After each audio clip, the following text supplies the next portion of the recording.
Thank you to everyone for coming, and thank you to those of you who are presenting. By way of introduction, my name is Alex Miller. I'm the chairman of the commission, and I would like to briefly introduce you to the other commission members. And the full bios, please go to our website, or ctv.ca.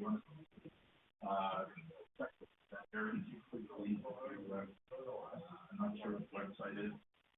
First of all, to my immediate left is Susan Sampson, a longtime resident of Sylvan Lake. By the way, I'm from Blackbridge, Sylvan Lake, Central Alberta. And Susan's an experienced municipal politician and served as a council member and mayor in the town of Sylvan Lake. She's volunteered in our community for some time, and before that was recognized as citizen here, and she's of the medal. Next to Susan is John Evans, KC, a lawyer with a firm in southern Alberta known as Stringham. John conducts trials throughout the province, and his legal ability has been recognized by the executive council, by the way of council. John also volunteers as a member of the judicial nominating committee. To my immediate right is Dr. Julian Martin. Dr. Martin is a retired history professor at the University of Alberta.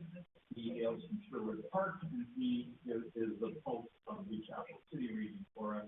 And Julian has volunteered on committees throughout his career, and currently serves on the Vice Board and Safety Board, and we're glad to have his experience.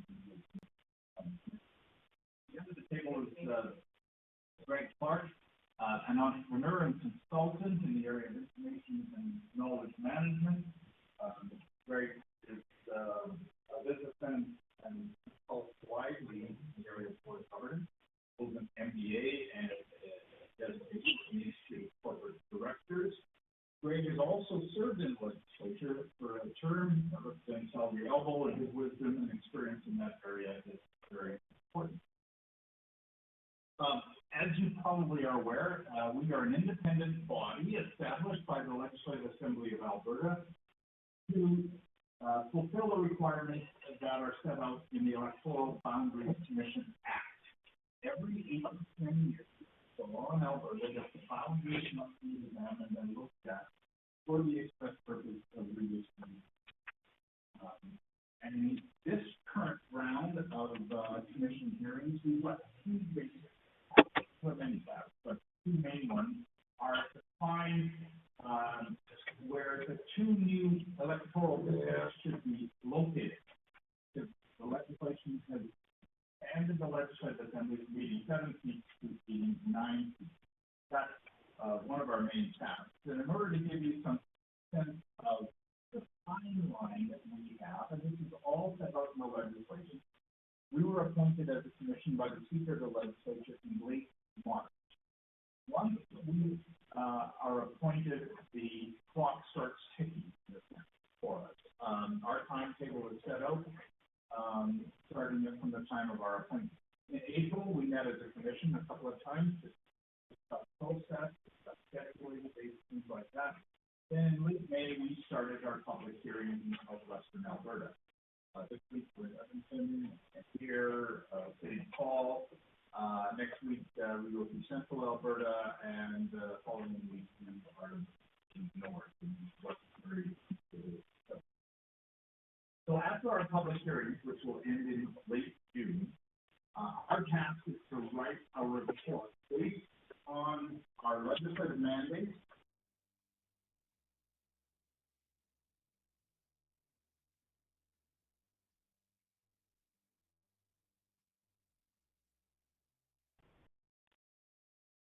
Which we have the legislature will be vetted and will be available to the public. At that time, you will have something clear in terms of what the commission thinking is as a result of this series of public hearings and reviewing boundaries. So, one, our interim report is filed with the Speaker. We will then have a second round of reports. I'm not sure, second round of public hearings.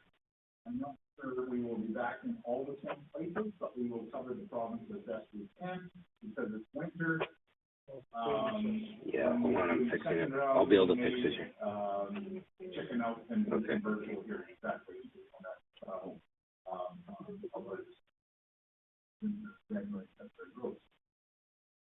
That is unclear if we haven't decided that, but we will have meetings and a combination of virtual hearings. So that gives you a sense of our timeline. And of course, each electoral district in Alberta currently is 87, elects one member of the Legislative Assembly. To give you a sense of perspective and what has happened and what the last two elections have been operating on, in 2017, the previous Electoral Boundaries Commission gave a report, and their report was based on the numbers you see on the graph before you, just over 4 million people. In 2017, that population of 4,062,606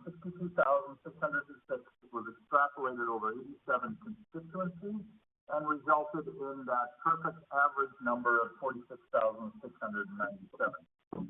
In Canada and in Alberta, we do not operate on the system of one person, one vote. Rather, we operate on the basis of effective representation. That terminology out of the legislation and out of the case law that has been governing Canadian elections since the advance and signing of the Charter of Rights and Freedoms. So that was the target zone for 2017 report. 35,000 people per riding to a maximum of just over 58,000. For our commission, the statistics or the population that we will be relying on is 4,888,723. That figure is arrived as a result of relying on the 2021 national census affecting Alberta, and that figure is regularly updated by the Alberta Treasury Board Office of Information and Statistics, such that we calculated and we've arrived at the conclusion that the figures we're going to rely on are the figures verified by the province as of July 2024. So that's that figure, 4.88 million. Now, you've probably heard news reports that Alberta's population may be even higher than that, and it may very well be. But ascertaining population statistics is somewhat of an art as much as it is a science, and we have made the decision to use the figures that are verified as of July 2024 by the Provincial Treasury Board. And of course, the population has increased dramatically since 2017. And that population growth is not spread evenly across the province. It's located in the two major cities, Calgary and Edmonton. But our task as a Boundary Commission is to hear from Albertans, take the information we hear from the presentations, the data and the written submissions we receive, and come up with a recommended electoral map that provides for effective representation. In doing that work and coming up with our report, we will be relying on the, as I said, the presentations, but we'll also be guided by the terms in the legislation. We will be looking at the relative sparsity and density of population and the rate of growth in areas. We will be considering what's come to be known as community interest, including boundaries of municipalities, regional and rural communities, Indian reserves, and Métis settlements. We'll also factor in geographic features. Geographic features can be prominent and helpful for electoral boundaries, especially in areas outside the large urban communities. Means of communication and transportation routes across the province will also play a factor in determining electoral boundaries. Our goal is to create understandable and clear boundaries. We also have the ability to incorporate and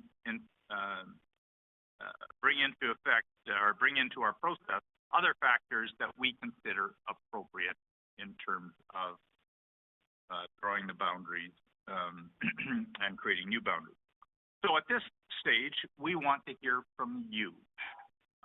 We've publicized, we're glad to see at least 5 or 6 people signed up. And if you haven't signed up and if you're here just viewing, we may have some time to see if you voluntarily at the end want to make a presentation.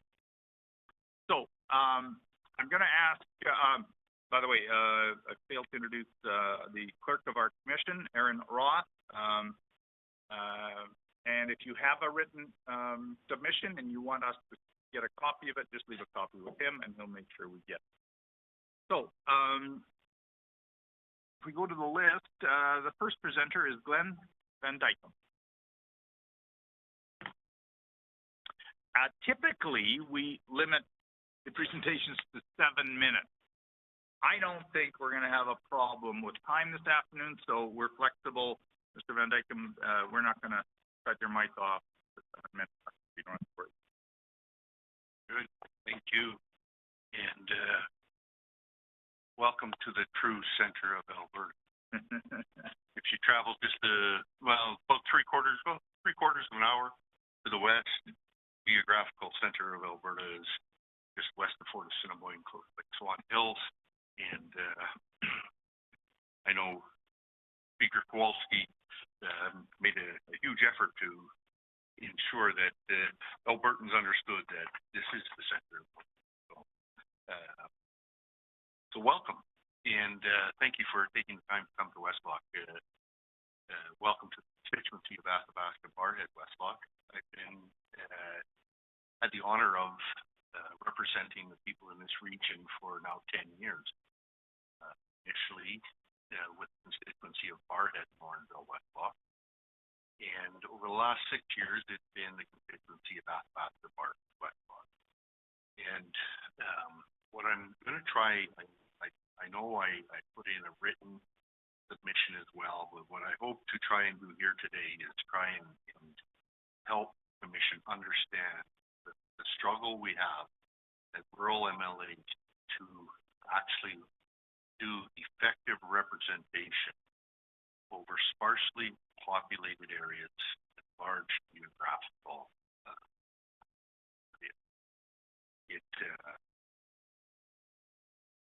it is about effective representation. The Constitution is that outline.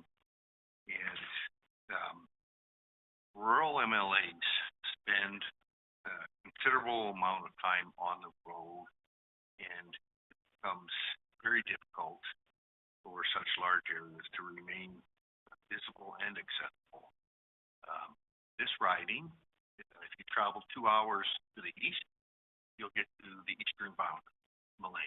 I was privileged to speak at the graduating class of 2025 in the Malay school this past weekend. Yet it's a little over 2 hours from my home to there, and it makes it very difficult to participate in other events in the constituency when 4.5 hours every day is really grind. So this is one of the areas of challenge for a rural MLA is the amount of time we spend on the road and trying to make personal contact with constituents. The other complexity that I would suggest is our riding, this riding of Athabasca, Barhead, Westlock, consists of parts of 9 different counties. We have 7 towns. We have a number of villages. I think there's 4 villages, 9 summer villages, 40 hamlets.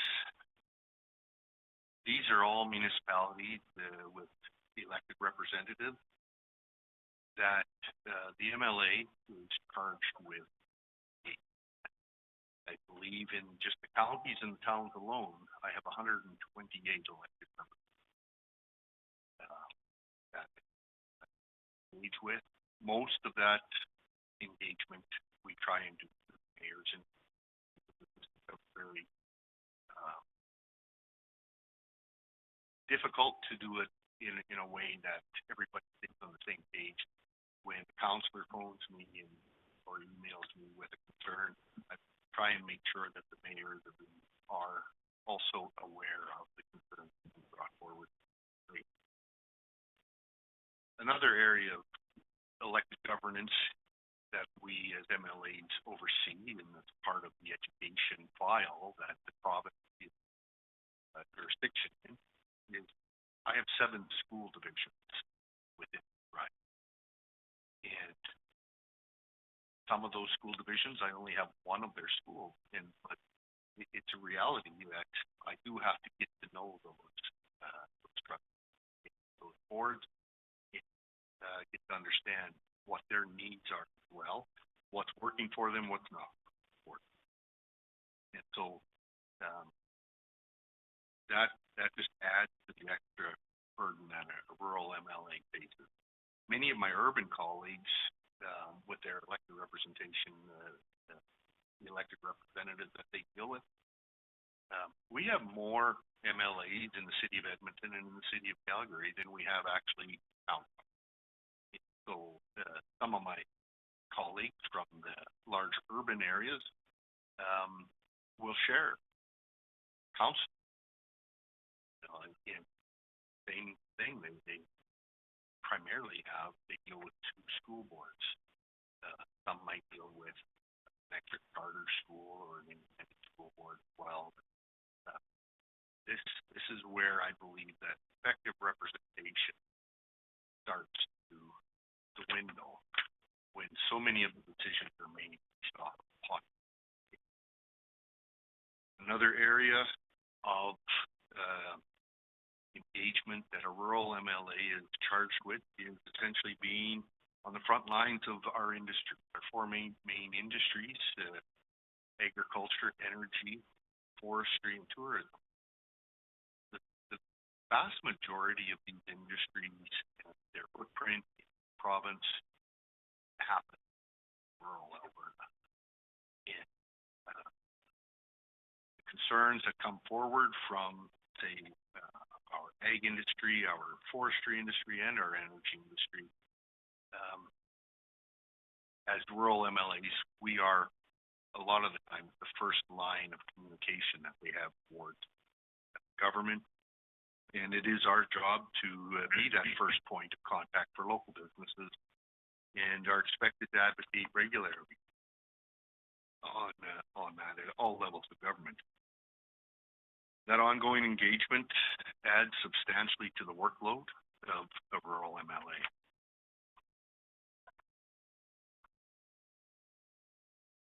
So I guess the primary concern I have is that when the decision making is based largely off population based, it becomes very obvious that for effective representation to happen in a heavily populated area versus a sparsely populated area, it becomes very hard for the individuals that are representing sparsely populated areas to provide effective representation.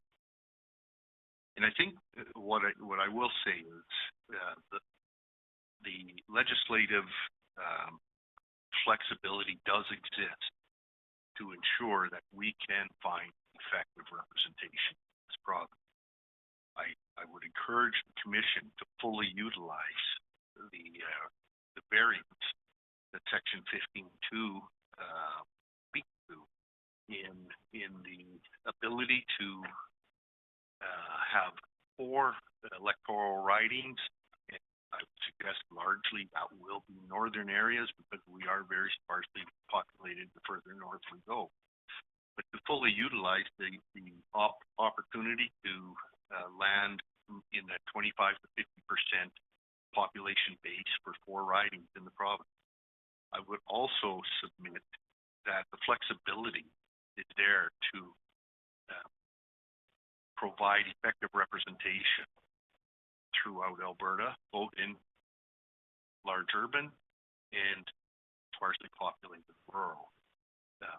The ability to have a variance 25% below in what I consider real rural, that's large geographical areas, sparsely populated areas, regions, that in order to accomplish effective representation, there will need to be a consideration for that 25% below. You know, it's outlined in the Act, the reasons for that. I think it's important for the Commission to recognize when we're talking about ridings like in regions like Athabasca, Barhead, Westlock, Bonnyville, Cold Lake, St. Paul, West Yellowhead, Rocky Mountain House, Sundre, Rimbey, Rocky Mountain House, Sundre. Even when you have to have all of these names just to identify one riding, it's an indication that possibly that ride is much larger than it should be in order to ensure effective representation. One other item I will bring into the conversation, and I know that the Commission is not making decisions based off of elector numbers, eligible voters, but it struck me in the last election that our riding of Athabasca, Barhead, Westlock had more eligible voters than many of the large urban ridings, whether you go to Calgary or to Edmonton. Currently, in May of 2025, Athabasca, Barhead, Westlock has more eligible voters in this riding than 14 out of 20 Edmonton ridings. And this riding has more eligible voters than 7 out of the Calgary ridings, which to me is somewhat of an indication that we're a little bit out of balance on how we distribute when we strictly look at population. Now, the legislation doesn't allow you to do that, but I do want you to recognize that it is an indicator that you could utilize to give you a better understanding of the dynamics within rural, real rural versus larger. I think where I will land here is, I think my final appeal is rural Alberta and rural Alberta deserve fair and effective representation, not just numeric parity. The cumulative burden of geography, industry engagement, municipal complexity, and constituent casework must be fully acknowledged. Rural Albertans are not asking for special treatment. We are asking for realistic and workable representation. This Commission has the opportunity and the legislative authority, I might add, to ensure flexible and just boundaries in sparsely populated areas such as this region. We are in the largest town in my right, about 5,000 people in town in Westlock. And so in order to give good representation for all rural Albertans, I respectfully urge the Commission to apply the 25 to 50% variance to 4 qualifying rural ridings. Under Section 15.2, apply the 25% variation to sparsely populated rural ridings to ensure effective representation possible. I also would submit that to target urban ridings with high density to absorb up to 25% more population. Some might consider that to be unfair. I would consider that to be understandable and recognizable for effective representation as outlined. Consider the unique workload, distance, and voter representation for rural MLA when outlined boundaries. I know when the last Commission did their work, when the final report came out, it was significantly different than the initial report. I would urge the Commission to do the work early, to come out with an initial report that will require minimal interruption difference before the final report. So,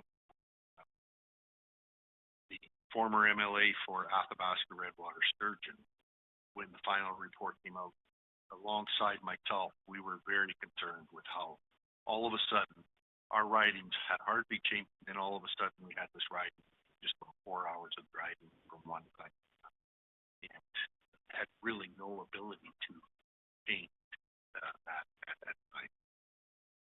So thank you for your time. I really am very much appreciative of the work that you're doing, and I do believe that in order to have effective representation for rural Alberta, there is a need to utilize the legislature and utilize what's outlined in Section 15 to ensure that what I call real rural, that's large areas of sparsely populated, can find effective representation.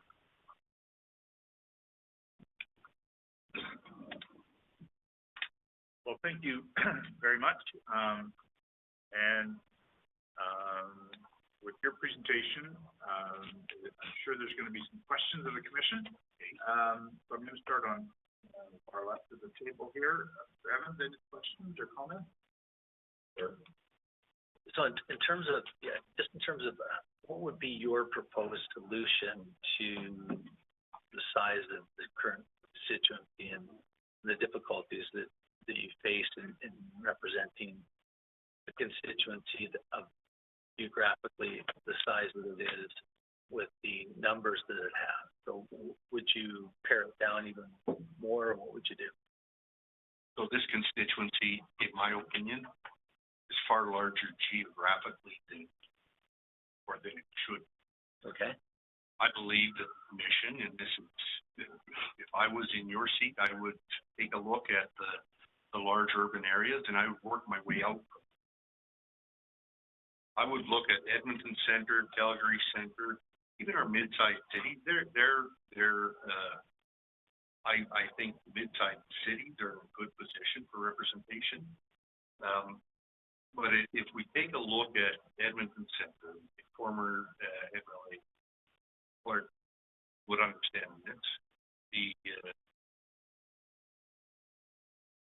The ability to increase the population base within the center of Edmonton, Calgary, draw new boundaries there, and work out from there. I truly believe that the number, what was the number that was cited, that the average population base would be about 55,000. And in the center of Edmonton and in the center of Calgary, to understand that effective representation up to 68,000 can be accomplished. And that would be the starting point of how your ridings grow out from there. I don't expect that a Red Deer North or a Red Deer South should be considered as needing to be adjusted from that 55,000 mark downward. They're rural, but they're not what I would classify as the real rural out in the sparsely populated regions. So I'm not saying that all rural riding should be targeted 25%, but I do believe that currently I represent half of St. Paul County.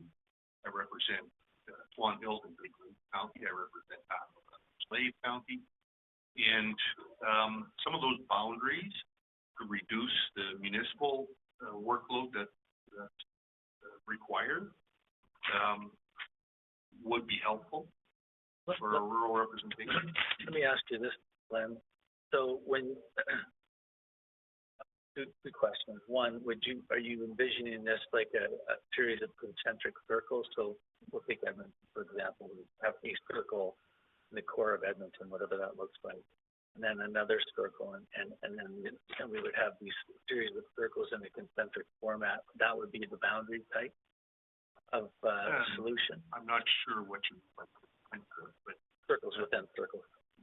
Yeah, no, I don't believe that's okay. I believe that you know, you would have an Edmonton, and then you would have a number of ridings built around it, and then a number of ridings built around that. Okay.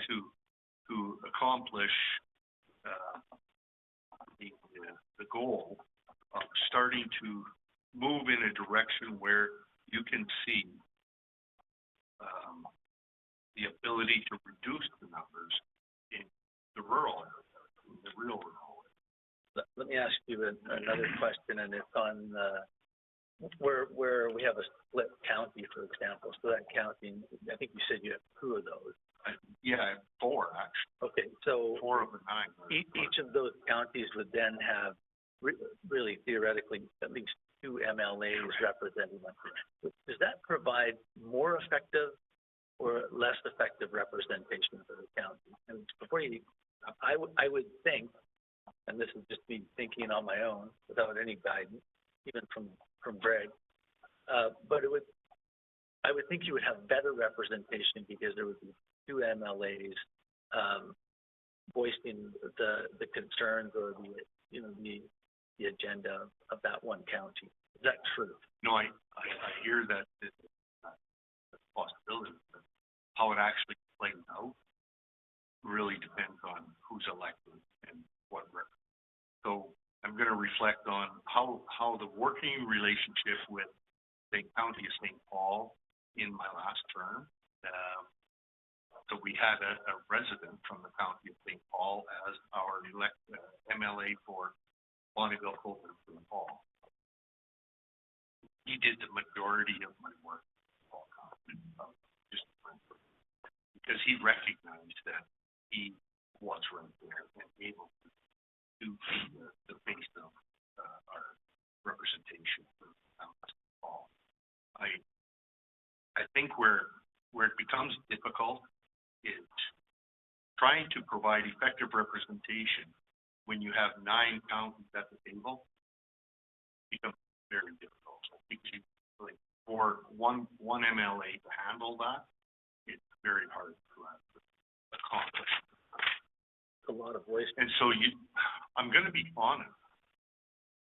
Some of the concerns are not fully represented because of the workload that put on individual in that circumstance. Like MLA Paget, he understood it as much as I understood it. That this is going to be very hard to properly represent all of the areas, and so that was a concern right from day one when we saw that. Good. Thank you. Just a couple of questions. I read your written summary and I paired it up with MLA Sears' written summary, and for his comments referring to Bonneville Coal Lake. And a couple of questions regarding that. The population of Athabasca, the number of your riding that we're dealing with to make decisions, is 46,782.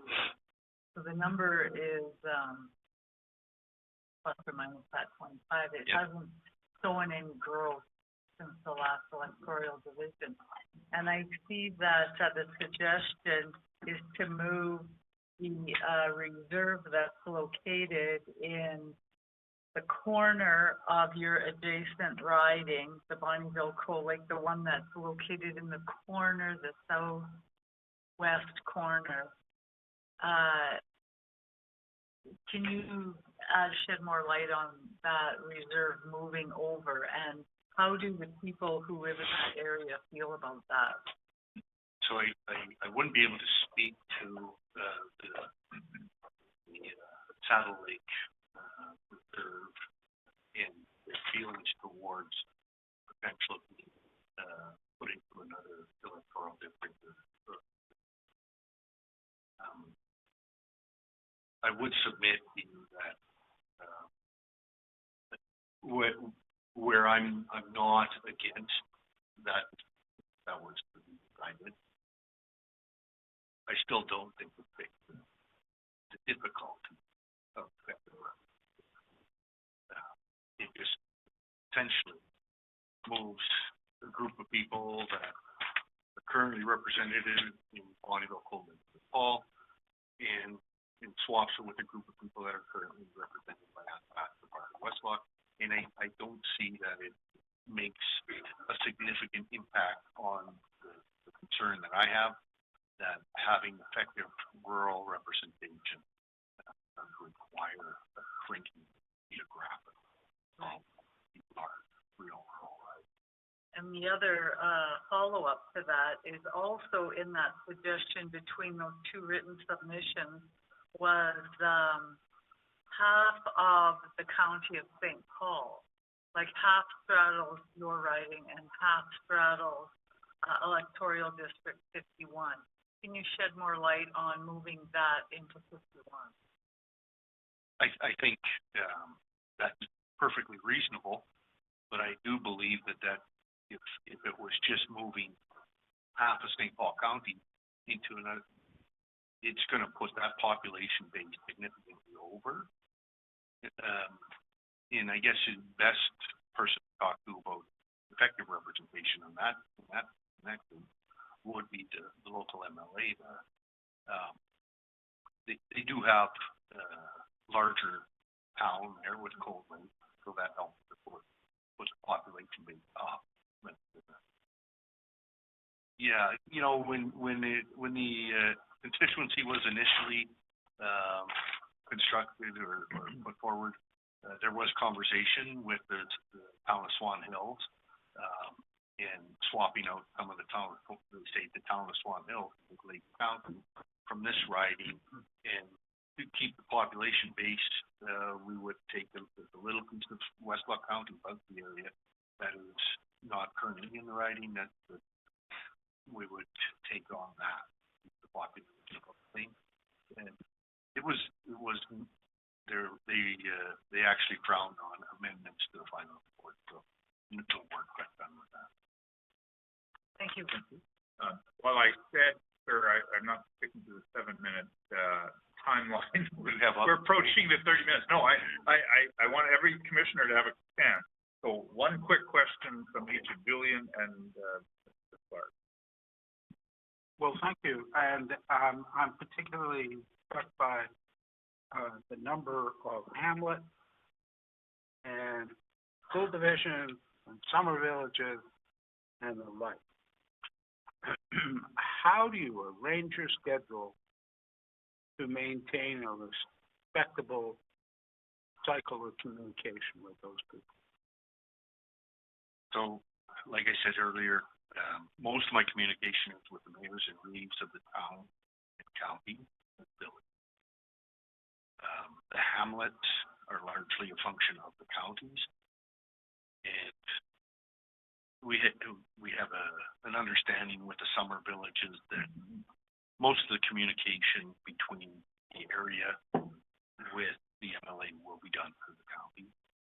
So it's about trying to work together to actually allow that communication to happen. There's times where I know, a couple of the summer villages, we had some issues about 5 years ago with high water levels and that kind of thing, and they had to directly come to the MLA. They were working quite closely with the county on other projects, so it was felt that the best way to actually manage that side of the file was with the reeds of the county. Most of the summer villages are through the east of us here, and Okay. Greg, any questions? Thank you. Yeah, I will try to be brief. I have a lot of questions. Thank you so much good to see you again. And yeah, I always enjoy traveling the province and just coming to different. It's a real privilege to be able to be here and to get around. So, one of the big challenges we're grappling with, and I hear you absolutely on the big challenge of dealing with just such a large geography. Right? There's some benefits. We're in a beautiful part of the world. We're pretty lucky to be in Alberta anyway, and there's some benefits. But I hear completely the big challenges we've got. One of the things we have to struggle with, kind of good news, bad news, right? The population of Alberta has grown enormously, and a lot of those people just come to cities. And so I'm looking at the numbers of Alberta Westlock, that started off in 2017, it's exactly on provincial average. And now it's 15% below. Yeah. And you've stayed the same, the province has just gone like this. It's stable. The challenge is all of a sudden you just haven't the same rate. So that's and at the flip side, we've got 7 or more constituencies that are more than 25% over the population number. Some of them are 50% over. And we don't have the ability to go the other way, right? Like you say, the 15-2, we can be below 25% of the few, but we can't be above 25% of the. And so that really makes it a puzzle, right? Even if we're a little bit, inequitable in terms of allowing for some smaller populations in rural, there's just some changes that have to happen.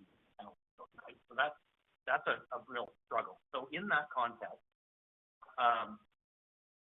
would it help? And I'd just love you to talk about your constituency officers and constituency staff. They do a lot of the frontline work. Do you have constituency officers in more than one spot? And even if you do, would it help if the legislature would provide, not like it's in our remit to do this, we can't do this. We can recommend and ask and poke and prod, but previous commission was done. And I've just got a lot of time for an argument that says you can't be everywhere. Even if you made it smaller, you still can't be everywhere. But could you do it with more staff and a bigger budget? Open more offices, have more people actually in the different parts. Would that help? So, I will speak to that. We currently run with 2 full-time and 1 part-time staff. In the Constituent office, we did have 1 in Athabasca, 1 in Barton. But it becomes difficult when the conversation, well, what about Smoky Lake should have 1? And we're an hour from, everybody's an hour from the Constituent office. So the majority in technology, I will say that technology has made the constituency smaller. Because I can do a number of my meetings. It's not the same, but I can do quite a few of my meetings virtually. And so having the constituent staff working together, we did close the Athabasca office and utilized all constituent staff into the Barnett office, just because they work better. They find it works better to be together. And so I don't think I don't think you solve all of the issue by increasing a budget. And so, but I do believe that in order to just take a look at the legions that we represent. I represent, I think, 8 or 9 now. In Remembrance Day, we like to get around to each at least once in a term, but we can't. Like 10 years now, and I've been able to get to pretty much all except for Blake for their Remembrance Day. And graduation, they all happen kind of the same time frame, and you're 2 hours that way, and can't get to it. It does become hard. So I don't think it's necessarily a budget. So that part of it, I like to engage with, but even like agricultural society, we have 22 agricultural societies, right? It becomes a big part of advocating for your constituency is trying to ensure that your societies and not-for-profits are properly represented access to service. Okay, thank you very much, sir. I'm going to conclude with a couple of quick questions. Okay. As you appreciate, we're going across the province. Yesterday, or 2 days ago, we had the MLA from Edmonton Meadow. And if you look at the uppermost population figure, his constituency, I think, is about 67 right now, 67,000. So he's at the upper limit. He has a population base that probably has 7 or 8 different languages than English as their first language. Small geographic area in the east part of Edmonton. but he's got a challenge too, and it's those type of challenges we're facing. I'm not arguing against what you said. I just hope you understand that we've got presentations all across the spectrum that way. But having said that, if we look at the upper limit of 68,000 approximately for MLA, I'm not sure if you realize this, but this is, even if with 89 riders, Alberta has some of the highest population per MLA when you get to that category in the country. Was there any discussion at caucus that you can share, or in the House, or when you drafted this legislation to move only to 89? Because I think there's I'm starting to see that maybe there's room for a bigger house with population of the black. So just very quickly, just if you can respond to that. I think you would see that there was casual conversation, but even in the legislation that was passed, there would have been conversation recorded with regards to the need to move to 89. I think the decision was largely based in the legislature off of I believe BC has the same number of MLAs, 89 to 92. Okay, yeah, it was going to be a lot of the conversations I had with colleagues was essentially, we've got to try and align ourselves with other jurisdictions and ensure that we're being responsible. Okay. One other a different question. You mentioned you made a comment about the interim report and the final report back in 2017. We're fortunate we can travel the country in beautiful weather this first go round.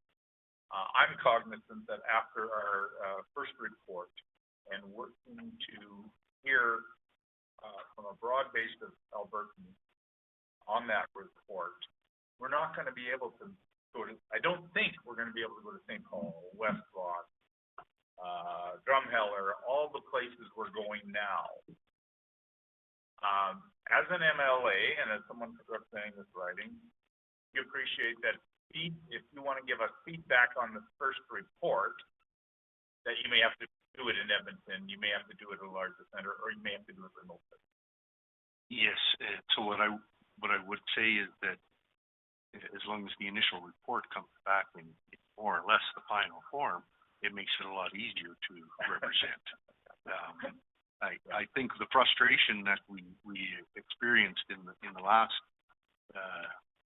endeavor to do boundaries was the fact that the final report was massively different than the initial report, and so if it's going to be a final report, I think it would be understandable for the initial report comes out, and if there's minor tweaks to be done, which is kind of understood that there might have to be minor to have that in a couple of patients. You caused us, I think, more long term on this. So thank you very much. Thank you for your presentation and your answers in the dialogue. Much appreciated. And thank you for the work you're doing.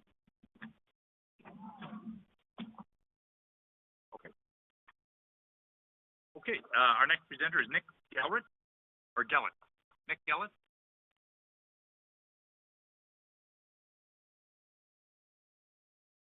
Don't be shy. Well, we're not.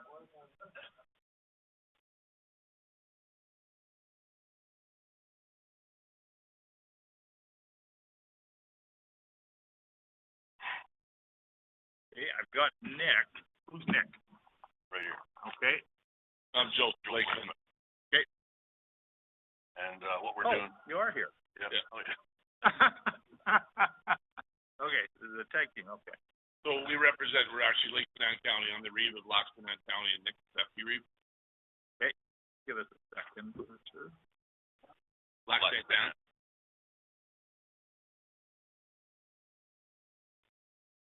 Did you see the open here? He was about half a mile past my house, yeah. Stop in for coffee? No, but I was there.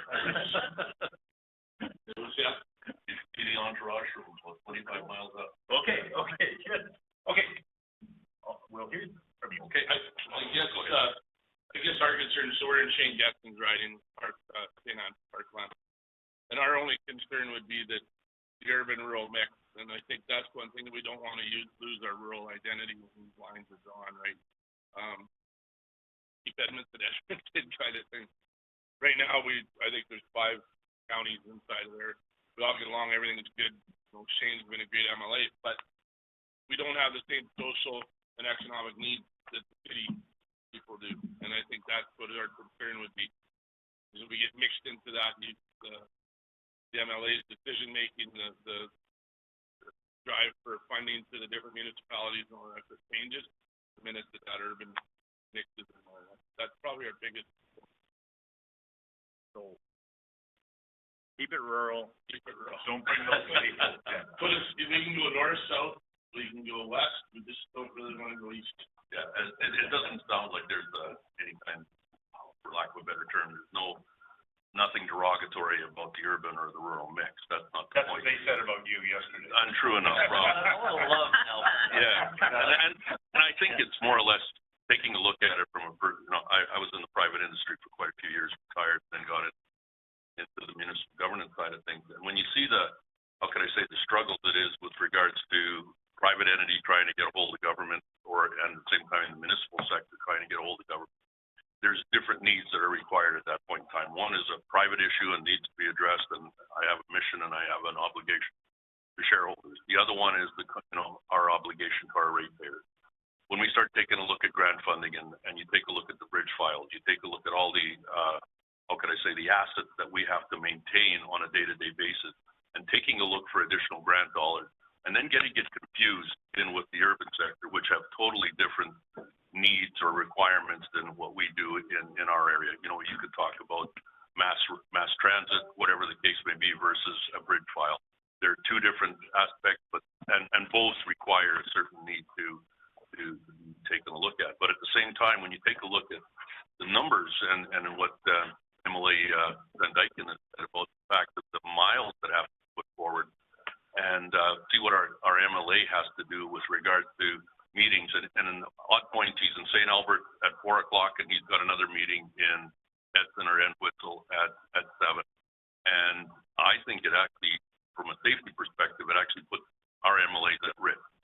And trying to put more staff on the pictures, one of the questions that we heard earlier, people don't want to talk to staff. They want to talk to their MLA. And that's that's the issue, and that's the ordinance that we actually place on these MLAs, is that there's a target on them, and people want to talk to them personally. I took a look at some of the discussions that we're having and taking a look at, I'm also the president of Shane Gittman's Constituency Association. And when you take a look at the demographic, we have approximately around 46,000 in our riding. Sorry, just restate your riding name. Lac St. Anne Parkland. God's country. Was, as Shane puts it, yes. When we take a look at the numbers, and I'm just off the top of my head, I think it's around 46,000. But when you take a look at what the requirements of some of these people are, we have, I think, 14 summer villages. We have 12 within our county. Yeah. So we're gonna offer some to blend. Yeah. And when you take a look at we look after our own hamlets, as stated earlier, but we do have a couple of other municipalities, a town and a village. And at the same time, we wind up, as for lack of a better term, it tends to be that we as a county take a little bit of the issues on our shoulders. They look to us as, and I'm just using this as not in a form that shouldn't be, but more of a big brother. They look at us to say that if there's any assistance or any help that we're needed, they come to the county, and then it's up to us to go ahead and deal with the MLA or deal with the governing body at that point in time to try to come to a reasonable solution to any of the issues that we have. And it can be as simple as, and I don't know if you ever heard about, but the weir at Lac St. Anne, that seems to be a big issue because lake level. One side of the lake can be happy because the water levels are right. The other side is unhappy because the water levels are either too low or too high. And it's up to the government and municipalities to deal with things. And it makes it easy for us when we have an issue like that to deal with specifically one MLA, and at the same time dealing with the issues that are current with us. Anything else? No, I don't, I think just, being children of the province, all the municipalities, I think it's easier for us. In our case, just having the one MLA, I did hear that discussion with Glenn. And when we just have that one body to go to, because we do, as Nick says, we represent, the other municipalities whenever they seem to get into trouble. They're always big brother, and it's easier that way. Let me ask you about the name. Happy with the name of it? Well, my family's been at Lock St. Anne's since 1906, so I'm good with it. A name is a name, you grow with it. The one thing that I kind of heard, one of the questions that kind of came out with regards to the demographics, and you made mentions around certain, I totally understand that we may have specific issues because of geographic footprints that we need to contend with and deal with. Other people maybe have demographic issues around language or social issues, and totally understanding. I think the big thing is that when you take a look at, as I alluded to earlier, the requirement for these people actually to have visible contact and personal contact with the MLA, maybe the numbers have to change in certain areas, especially around urban areas versus rural areas, so that you can take a look at it in a dual role rather than just saying we're going to look at it one way as being just a total demographic issue with numbers, but maybe there's a geographic component that you can put into with square miles or travel or whatever else that maybe, kind of looked at. I know that just adds a little bit to it, but maybe that's something that we need to look at. Maybe the numbers are lower, and maybe some of the Edmonton North City ridings maybe contend with higher numbers, but a lot easier to travel 15 minutes from meeting to meeting than it is 4 or 5 hours. Okay, thank you, gentlemen. For this one, Yeah, I don't have any specific questions. I absolutely empathize with the real challenges and large heat traffic areas and, like you say, there's an inherent trade-off, right? You kind of get access to the outdoors and the rural lifestyle. And the flip side is you got to keep space to deal with. It does make it challenge. I guess maybe the quick question I would have. You mentioned there's sort of almost a sort of, you'll work with your residents and you'll sort of filter those questions up to the MLA. I bit of a kind of clearing up. There's some benefit in doing that in the sense that some of those issues are genuinely municipal. Some of them are probably not the highest priority on earth. It has been known to happen occasionally. But then you can maybe kind of gather up a few things that are sort of like consistent, like issues. So back in the day, I would tell my constituents that there's 5 emails or phone calls from constituents on a specific issue. Wow, no one really ever calls. So unless they do a lot of that. So is there some value though in that and being able to kind of clear that out and provide a kind of a singular voice to the provincial rep? I think a lot of it too is you don't want to be redundant. So if you've got 3 or 4 summer villages complaining about the lake level, and then they're blaming us for a weird, and we'll use that for example, it's better us get together, have that discussion first, and then carry that forward to the MLA as a group, instead of each individual going with a different story. I think everybody in high school played that game, didn't we? Started here, and you know what it was like when you got around the other side. So we think it's beneficial. A lot of it's infrastructure is probably the biggest thing that we work with our other municipalities. And then it's like grant funding. So if we go after, we have a commission set up with our other municipalities. We work as a group there, and then when we need to build a transmission line, whether it be water or wastewater or something like that, we're going as a group to our MLA. Instead of each individual, and we found it to be actually very productive in that matter. I think that's one of the things that we did initially was when we got on council 2 years ago, is that we tried to build those relationships with those communities so that we can in some way foster how could I say, a generated interest in a topic rather than going ahead and having an entity of so. I know you're both effective managers of election land municipalities, and how far afield do you get from there? Sometimes it would seem logical you'd have to go and drive 50 miles to get the conversation you need. Is that the case? conversation with our MLA or with other, just within our own municipality? With other reefs and the like. Oh, So, yeah. I guess the closest, we have, I think, 7 municipalities around us, different counties. And fortunately, because through the RMA, we're called the Pembina zone, so we do meet once every 3 months with all of them that are, Right. so we're all in there. But if we have a certain discussion, yeah, it can be quite a little drive to talk, especially mutual aid agreements and things like that, which are becoming more and more important with the state of the environment and what's going on. So, in terms of total population, the riding probably isn't growing, but we got hot spot where. Yeah, and I'm not sure where these numbers that we're using today, are those generated from the last census? Or are those? No. Generated from the last annual federal census, 2021, supplemented regularly and verified up until July of 2024. Because we know for a fact that we're running out of land in the east end of our county. And when I say running out of land, is we had lots of subdivision, country recreational, and recreational properties along the lake. Yeah. That we had a lot of them that were empty, lots of empty lots, like you'd have, say, a 50% rent rate, and now we're down to, our inventory probably went from 1,500 down to about 100. Yeah, So people are moving out. And the other thing we see with the economy is a lot of people can't afford the 2 houses. So they're leaving Edmonton. You used to have the cabin at the lake and they're out on your acreage and you have a house in Edmonton. Now they're getting rid of the house in Edmonton and they're building their retirement home or moving their children out because they think the education is better in rural. We're seeing that a lot on the east end of our county. So I would think that would be, in the east end of our county is Sturgeon County, Parkland County, and we know that they're growing. And just by the development that's coming across our developer's desk, our development office desk, it's incredible. Yeah. So, yeah, it's a hot spot from about the middle of our county east towards Edmonton. These are good problems to have. Just remind yourself of that. Well, we wish it was more industry and less residential sometimes. But yeah, just one brings the other though, right?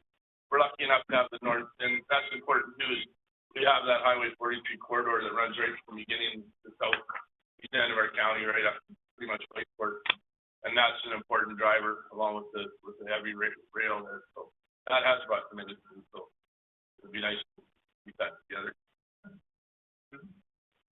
Just a question regarding counties. Is there any counties in your electoral district that are split?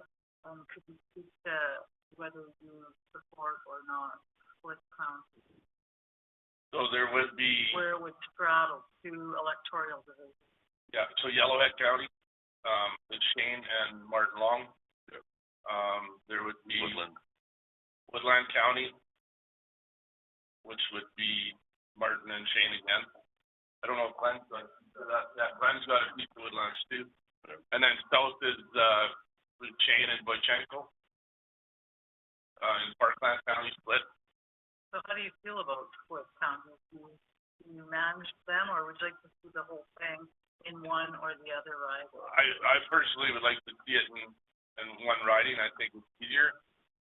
Although east of Calgary, I've seen Wheatland County. I think they had four MLAs in Wheatland County, and one time was the previous.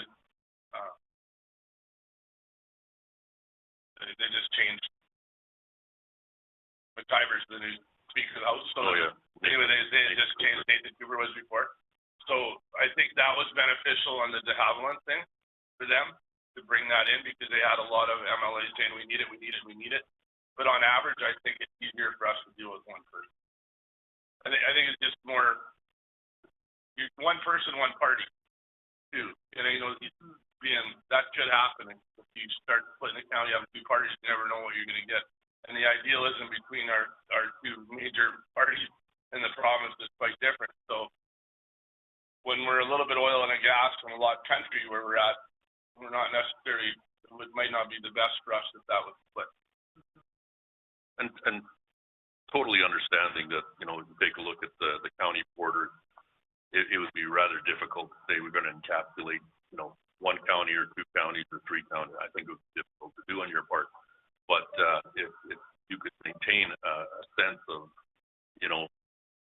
say, the demographic issues that we deal with pertinent to urban versus rural versus, you know, let's say, an industrial area, so to speak, it does help us to kind of actually get to the point where we can accommodate what our ratepayers are asking. And in our case, we aren't a scourging county, we're not a yellowhead county. When we start talking about municipal revenue, we're a small county. And when we talk about having a good problem such as residential, that is a good problem to have. The unfortunate thing is that our tax assessment is based specifically on country residential or residential, which makes it onerous in trying to operate the entire county without that, let's say, that industrial or the commercial background. So Thank you. It's definitely easier on the people running the polling station if the whole county's in the same constituency. As in the last federal election, it's quite split, and the question applies, right? Why am I here? My neighbor across the road, you know, that kind of thing. Yeah, exactly. Thank you. John, any questions? No, thank you. Well, thank you for most conservative, presentation and dialogue. Thank you for your time. We know you have a tough job ahead of you. So yes, thank you very much. I do agree there should be more seats than there should. Yeah. I had a note there, yeah. Thank you, gentlemen. Thank you. That now takes us to Heather Stocking.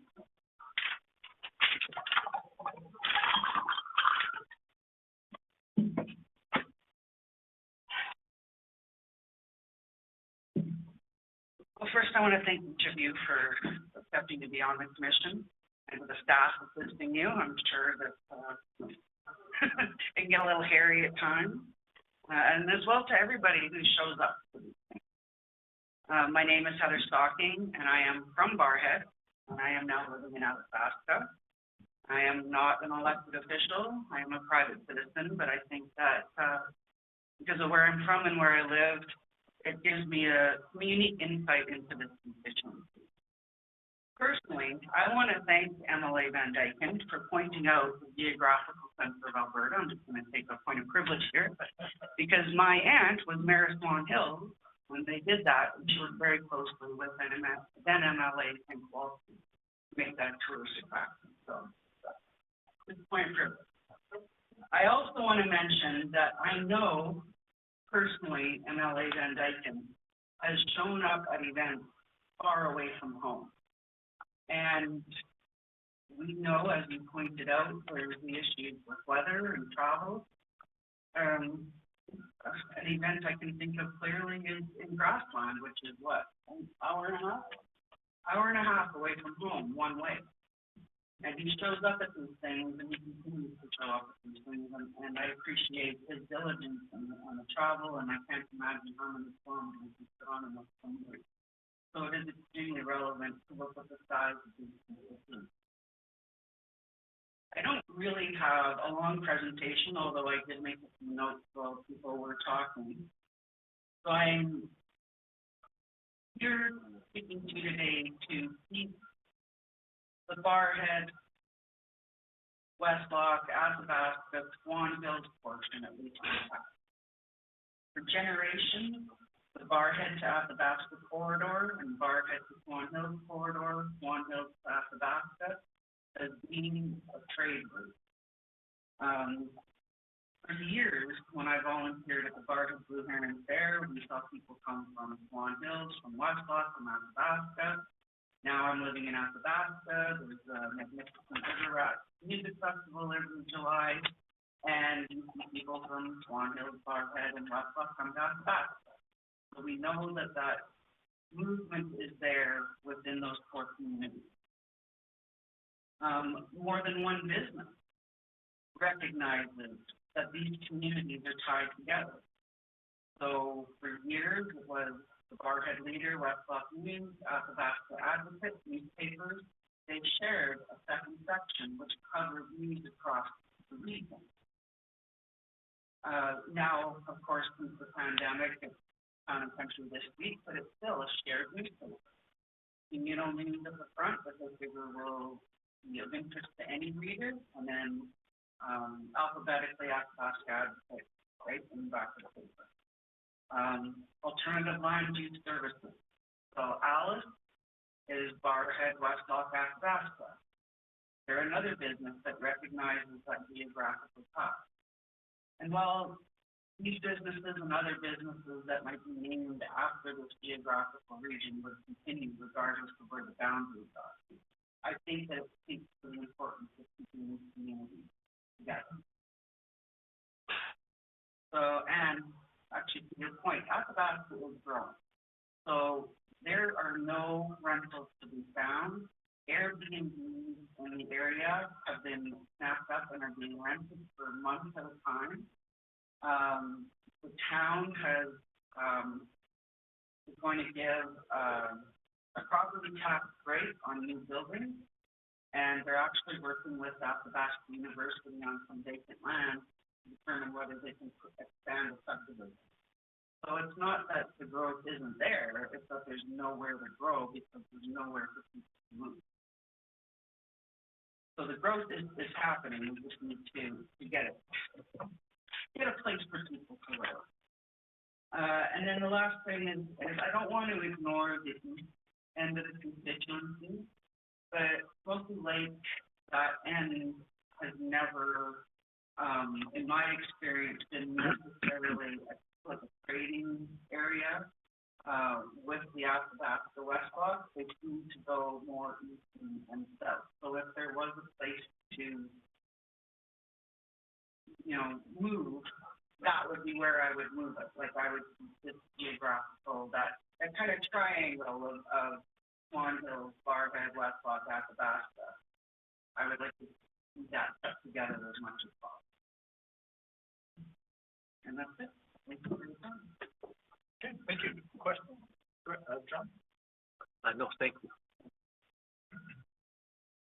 Thank you, and thank you for your presentation. I think I'm challenged because we have a county that falls below the magic number of 55,000. And I guess I'm overwhelmed because I came out of Edmonton and everything is way too big, population-wise, and here we're faced with not enough population. So I know I was feeling around about the county of St. Paul moving out, the half that's sitting in there, but I never contemplated Smoky Lake and Park City. That's quite a big chunk. I just don't think, population is only one criteria in the mix, but it's a big one. But we don't base everything on that, but it is the starting point. So I take your comment, I understand what you're saying, but I'm not, we're leaving it at that. Yeah. Thank you. Yeah.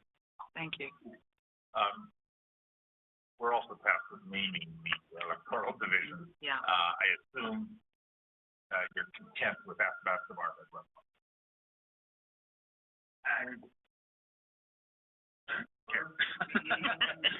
Could be named after somewhere in all I think. Well, I don't think the name necessarily has.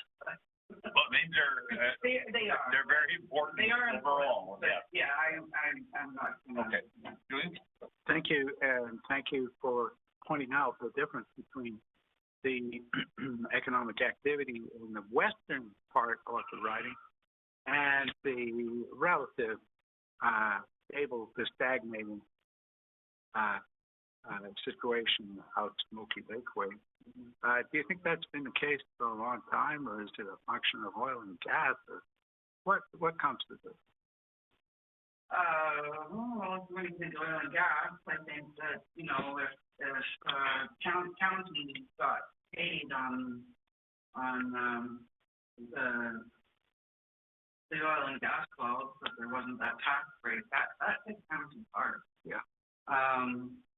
Yeah, I mean, there's a lot of things, right? And I mean, right now, today, tariffs and the threat of tariffs, and who knows, there's a lot of things that fluctuate that, but definitely I think that the slowdown in the oil and gas has contributed greatly to that. Agriculture is agriculture. We're always going to have crops and cattle and swine and whatever, but it's a definite impact when that oil and gas takes the hit.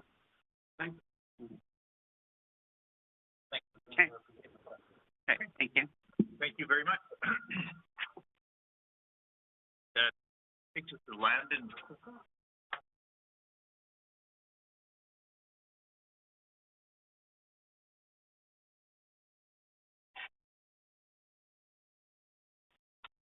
Hi, my name is Landon Fisher. I'm glad you all made it out here. I'll probably keep it a little bit short. I only managed to get 4 pages, so it's 4 minutes. So. Must be here. Yes, I'm a farmer from Barhead with a political hobby. This is my first time involving myself in the boundary discussion. Traveled this riding a bit in the north in my spare time, and occasionally I've driven out east of Smoky Lake on vacation. In my past, I worked in agricultural retail, selling and moving agrochemicals as a support worker for people with complex needs, a disability, and a drug addiction. And I was previously a horizontal directional driller. That's low impact underground infrastructure for the oil fields and in whatever you call those things, municipalities. As a directional driller, I was drilling both towns and out in a pipeline in the oil fields. In fact, I've had a few years as a Diamond Club member at Best Western Hotel in Edson, Platinum member at the Connell Lodge in Fox Creek, and I'm working on my Wyndham Rewards in the Ramada in Hinton. Do you know what these towns that Barhead, Westlock, and Athabasca typically don't have? It's people who max out rewards cards in hotels, and actually in chain hotels. But I wouldn't top up a riding for hotels, and Westlock does have a Ramada. I find it interesting because the economy here is different in Athabasca, Barhead, and Westlock. There are pipelines, there's oil and gas, but they're routed through people's fields under the wheat and barley and canola and cattle. Every couple of fields may have a pump jack, but it's not the main driver of our communities. We don't have nearly as much of a population surge during the busy season. I call them oil towns, and I suppose I call us farm towns. Farm towns are made of landowners and moderate-sized business owners who have a large influence on the culture of our communities, the needs, and the politics of those towns. There is a large ignored economic sector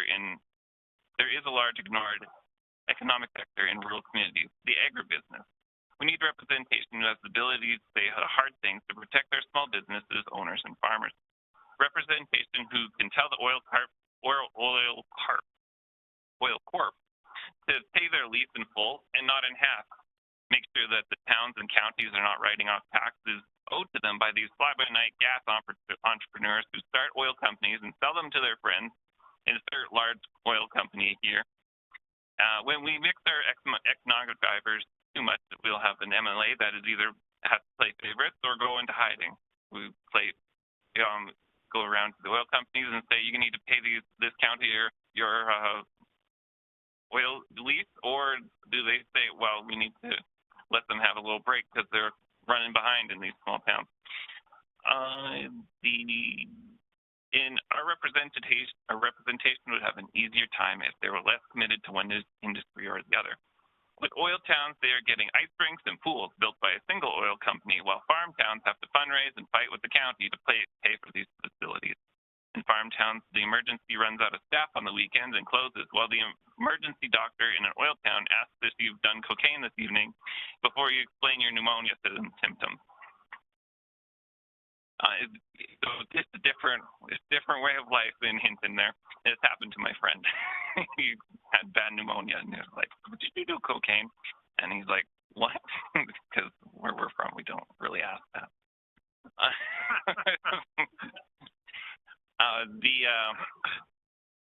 There's even variation on farms from our area to the farms down south or into the north in the Peace Country. Here a large number of farms are not corporate. They don't have a payroll, and there are fewer seasonal workers. I have not worked this out numerically. However, the farmer identity is different than southern farmers who grows wheat. Than southern farmers whose wheat grows a foot tall, and 3 X9 combines drive 7 to 9 miles per hour all day. Ours is often stuck at 4 or 5 miles per hour. It's not an X9. Mine's a Case 8230. It's different, but it has been tipped to have the power of a Class 9 combine. But the point isn't the speed. It's that the X9 is the top of the market, $1.2 million per machine, and I got mine secondhand, old, for $200,000. It's different farm life, and it involves different conversations. Out here, we sometimes have the opposite problems to urban areas. It seems that although our communities were built in the 70s, we aren't getting new sidewalks with bike lanes, however popular those may or may not be. We have grass-covered sidewalks that end at random points. In our farm towns, hospitals are in danger of shutting down on the weekends due to the lack of staff, rather than being overloaded. We're losing surgical capabilities for something like an appendix burst on the weekend, or pregnancy, while also replacing every hip in the area right here in town. The north of this area closes more schools than it builds, while to the west, it then overcrowds tiny niche schools, some with a small population that have some areas with a small population have 3 different school systems, while the next town over has a single grades with the same population of each of those schools. I say this because we have a different problem set in different municipalities out here, and it quickly changes on the border of cities and the suburban hellscape where a person can sit in traffic to leave their neighborhood. In our towns, it often takes 15 minutes to walk to the grocery store, 5 minutes to drive anywhere in town. And you may understand there's different pressures on representing our communities. Even though we can talk to anyone instantly, we're further from the group than we were before. It could be difficult for one MLA to build our communities, while one area is made up of provincial campgrounds and tiny social halls, which have been slowly falling apart, and also needing to research for a business park in Ashton or something like this. Representatives out here need a common thread to maintain their own riding and develop the areas in a particular way they need. This riding seems to cut into other territories, particularly when it gets out east. Ashmont relates to St. Paul more closely. Many people in Barhead or even Smoky Lake haven't had contact with people in Ashmont or Orma-Lake. Well, Vilna still remains relevant to us. These people are often quite disconnected from the riding. So I would hope that we would move more to the west than moving more to the east in the St. Paul direction. Athabasca and Fort Assiniboine have a unique relationship due to being river towns accessed by the Athabasca River in the past. Not that the communities are connected that way anymore, but Fort Assiniboine is a 200-year-old settlement that was built as a trading post for the Hudson Bay Company. While the grain industry took off in the area around the 1900s, much like in Athabasca Landing, became known for its grain production during that time. There are differences in the ridings that are difficult to contend with. The change of appearance of the land that a person can easily see from Google Maps. When we look at Google Maps, there's a lighter patch that is generally farmland and a darker patch that is forest and where the oil hides. I find there's a difference between the oil and gas in the riding and between oil and gas in this riding and oil and gas in Fox Creek or Valley View, where the land is owned by farmers here and they're digging, and over there they're digging up crown land. There are different concerns when making pipelines on private land and public land, and it would be easier for representatives to make these decisions and support them if their area is kind of cut out in that way. Thank you for putting effort into this writing. It takes a lot of work to understand the nuances of what looks like a big flat piece of ground. I believe the communities can be very different and have different needs, and trying to keep them together helps. I hope that you see that too. I hope you see that too. This is a huge undertaking, and I can't imagine myself trying to split these up to make them make sense. Thank you for coming out to Westlock and listening. Thank you. Thank you. You've done very well for 7 minutes. Questions? Starting with you, Susan? Thank you. Specific to the riding that you live in, 49 Athabasca Barhead, can you drill down and say, you like it the way it is, or should we be looking to move more to the north through that natural corridor of Westlock, Athabasca? Or would you, or? I think going north might be a little bit better than going east.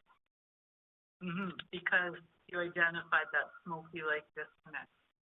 Yeah, Yeah, even the fellow I was talking with Smoky Lake, he like doesn't know what happens past Bedden, right? Yeah.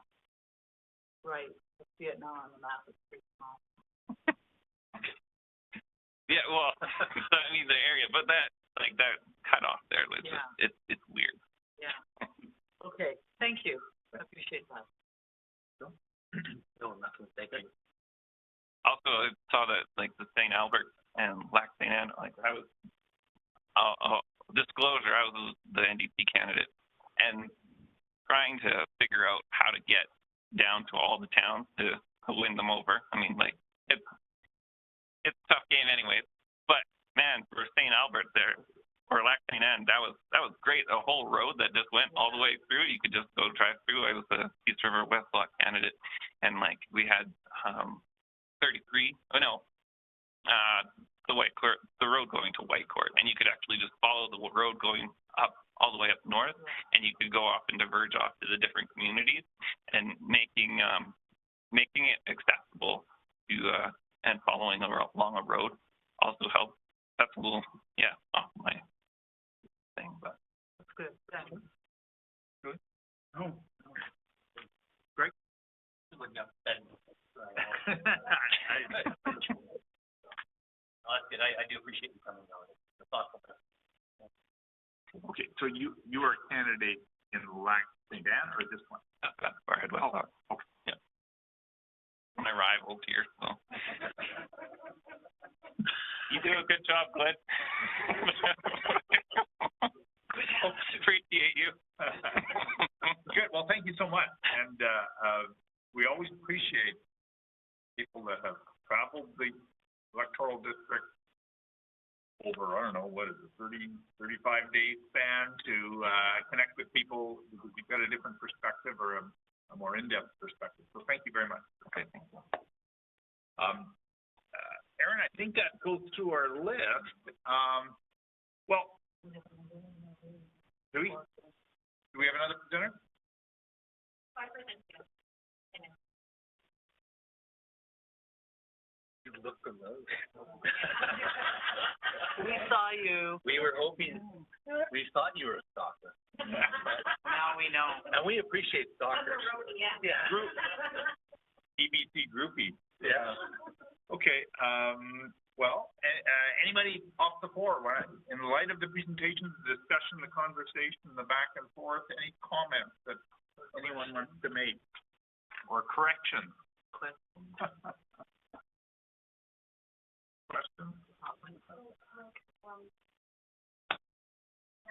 Yeah. Well, we actually need it recorded, so, and, sorry, I should have maybe warned you about that. So if you could just come forward, just have a seat, take your time, and identify yourself. Hello, my name is Karen Deutsch, and I live northwest of the town of Athabasca, within the county of Athabasca. Okay. So the Westlock Barhead is my provincial constituency. And so I just been very, very busy with work, and I just caught the information about this meeting on short notice, and so I'm not terribly well prepared. But I did just have a couple of questions. I do think that addressing the electoral boundaries is a brilliant idea, because it is quite obviously a problem when we can have constituencies such as Leslie Slave Lake or Central Peak with 26 and 27,000 constituents versus some of the Edmonton and Calgary constituencies with 68, 9 and 65, members, which are numbers I know you're all extremely clear on. I do feel that I have deep sympathy for our MLA and for other MLAs who are in large constituencies, a physical riding where they have hundreds and hundreds of kilometers to travel all the time. However, I do feel that when we get too grossly, broken up in terms of what we feel as individuals. I think one of the big problems right now in society is people don't feel represented. And if you look at 69,000 people having one MLA versus 26,000 people having one MLA, you feel my vote does not equal the vote in another constituency. So I really appreciate why you have to look at this along with all of the other permutations and complications that the other speakers have so clearly elucidated. But I also really appreciated Brandon's speech or presentation on Landon's presentation on the differences and Heather Stocking's on the communities involved and how some, as in our particular riding of Smoky Lake and East, is not tightly knit as a community and an economy with the rest of us in the West. I don't know if Slave Lake is a constituency, as a very small one, that would have a connection through the Swan Hills and Chisholm and the other Smith, and because Smith, which is in there, the Slave Lake provincial riding, is part of the Aspen View School Division. So if taking some of these super small ridings and seeing how they could perhaps separate and join adjacent mid-sized constituencies such as ourselves, I think might be a grand idea, because there are connections on the highways and with business in a lot of these that I know you would take into consideration. But I also think that Albertans, that Canadians want to be well represented in our different levels of government, and that right now, provincially, we have a lot of our MLAs who have auxiliary roles assigned to them. So they are receiving in terms of salary more than a standard MLA salary.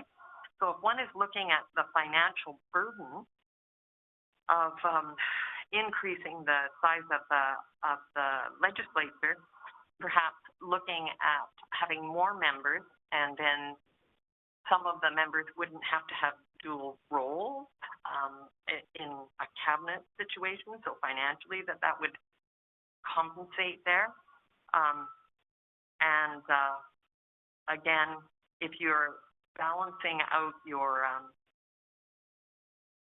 constituency numbers along with as much as possible with size, then the amount of hours each MLA has to put into work in terms of travel and people to deal with might be more readily balanced and worth the additional MLAs that you might add. So I wanted to thank you very much for taking the time to be on the commission and looking at making life more fair for Albertans and for people to feel more thoroughly represented, and then they'll be more engaged in elections and in their communities.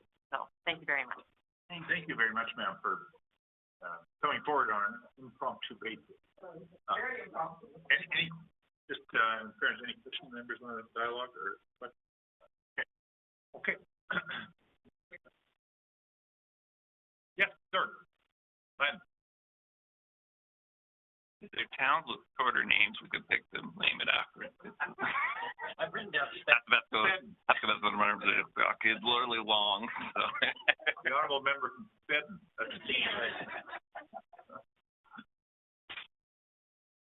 Well, thank you very much. Thank you everyone for coming. We will stick around, and anybody has any questions about who cuts Julian's hair? Any sorry. I take that personally. any questions about our role or, so thank you, everyone. We will remain here if you want to come up to us individually and have a chat. We're happy to dialogue. If you know of anybody in St. Paul, we'll be there tomorrow. Yeah.